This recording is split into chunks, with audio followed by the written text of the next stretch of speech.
Yo, what's going on, everybody out there? It's Popular Stranger, and we are back today with another episode of my playbook with the Washington Redskins offensive playbook.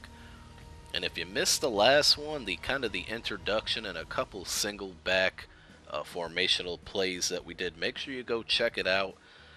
Basically, what I'm trying to do, and I mentioned it in the first episode, is I'm just showing you guys the playbook that I've been using pretty much since this game came out and what plays seem to be working for me. Again, I'm not doing plays that you have to make 2,000 different adjustments to it to get it to work. Um, just kind of simple, basic tweaks to some plays, and some plays we just leave alone. And I don't know. Hopefully, the first episode helped you guys out. It did get some good feedback, so we're going to continue to do these. I still have a ton more plays to go through, so today we're going to do a couple plays out of the strong formation. Now, I play Mutt a lot more than normal head-to-head games, so my roster is kind of set up perfectly for some of the plays that I run, especially in this formation. So if you're playing regular head-to-head games and you want to utilize this formation, I suggest you get a team that has two pretty good running backs. So in this example, we're going to be using the Houston Texans, who obviously have Arian Foster, but then they also have Ben Tate. So the first adjustment you want to make, and you can go with a fullback here, but I always hit my right stick to the right once and go twin halfbacks here.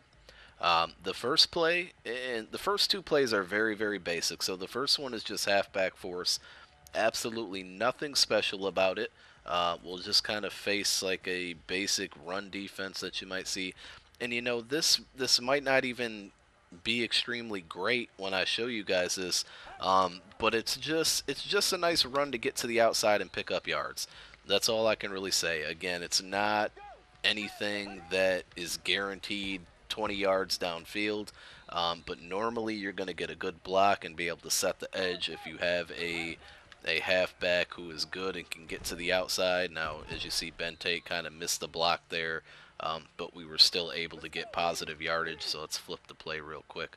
Um, and sometimes now, when I showed you guys this initially, I switched in, my fullback for a halfback. If you're going to run this play a lot, maybe you want to keep your fullback in there because he's, normally going to be a better blocker than your second halfback, if you understand what I'm saying here. So, a very basic running play, but I just found that it works for me. The blockers set the edge, and you can get to the outside. And then, as always, there is a counter. So there's a counter to this run. So if you beat your defender, if you're playing online and you beat your defender with this play, a couple times in a row, he's probably going to get it in his head that you are running to the right when your back is favored going to the right. So if you go one more play down, there is a counter weak. This play I kind of just started using. I really just used the run play I just showed you mainly when I needed 3 or 4 yards, and then I kind of realized there is a good counter. You just want to hope and make sure that your guys are going to set those blocks for you on the weak side there, because that is crucial. And again, if you play an opponent who is the type that is going to see your tendencies and he's going to think you're going right and he's going to run commit to the right, this will be a beautiful way to gain yards. So again, very, very simple two running plays. One that works well. And ooh, look at that juke. Ooh, ooh, ooh! Watch out now. I have so much fun juking people. Um, just two very, very basic running plays that are going to get you yards. So, yeah, make sure you utilize them. And the last two examples in this video are going to be passing plays.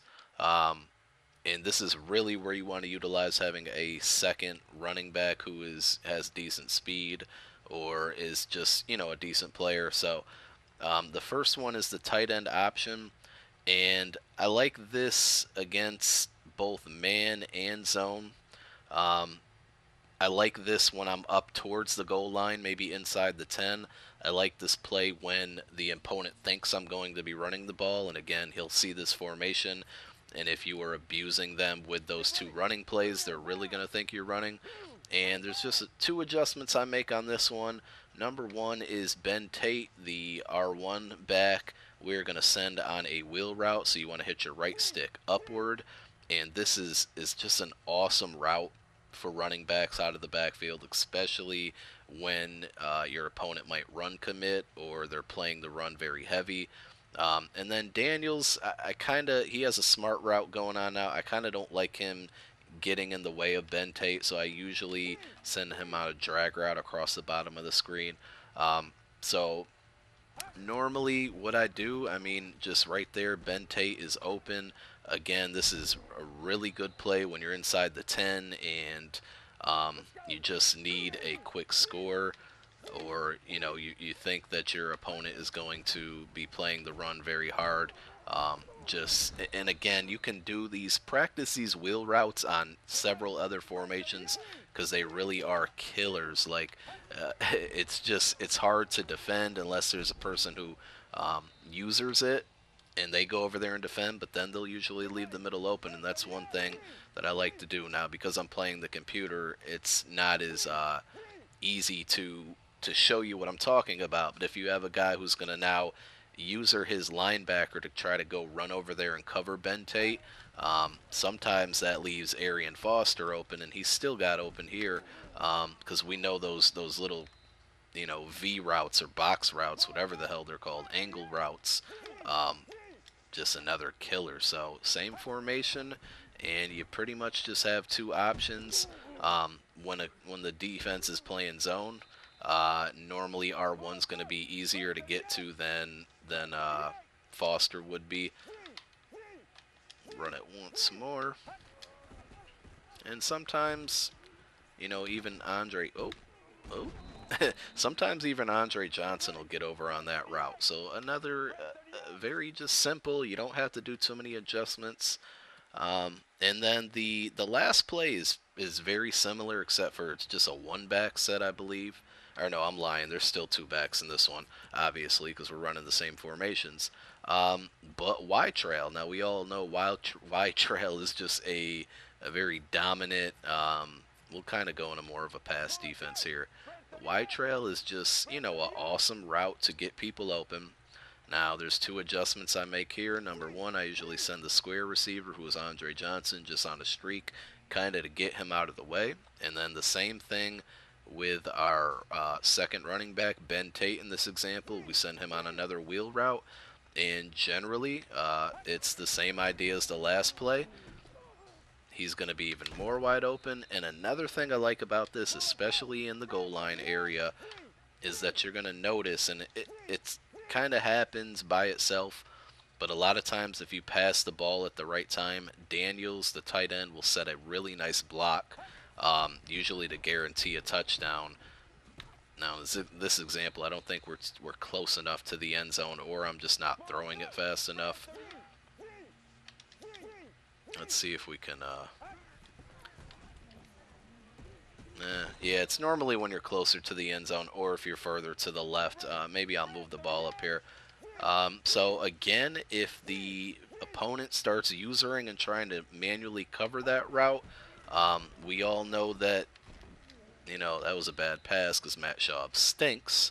But we all know that these wide trail routes usually get open. The secondary receiver, or in this case would be the tight end, usually gets open. So I'm having to do a little pass lead here as the Broncos defense is covering this better than normally somebody would. But you guys get the idea. If Owen Daniels would catch the damn ball. Try it once more, but it just looks like on the backside I'm kind of, yeah, look how wide open Ben Tate is. I didn't even really pay attention to how long he stays open for. Alright, Owen Daniels, catch the ball once more here. There it is. See, it eventually gets open. Let's respot the ball here and bring it up closer to the goal line. Whoops. Well, actually, I did kind of want to keep it that way because I want to show you what happens when your defense blitzes and how much easier this play becomes. So let's put him in a nickel, or the computer in a nickel, but kind of blitz a couple players. And let's respot the ball. And I do like to do it, when we're on the left side of the hash, we'll run it to the right and vice versa. So let's go to the left this time just because. Um, so I got to flip it here, but same idea. Send Hopkins on a streak this time, and he's blitzing. They covered it a little better on the blitz.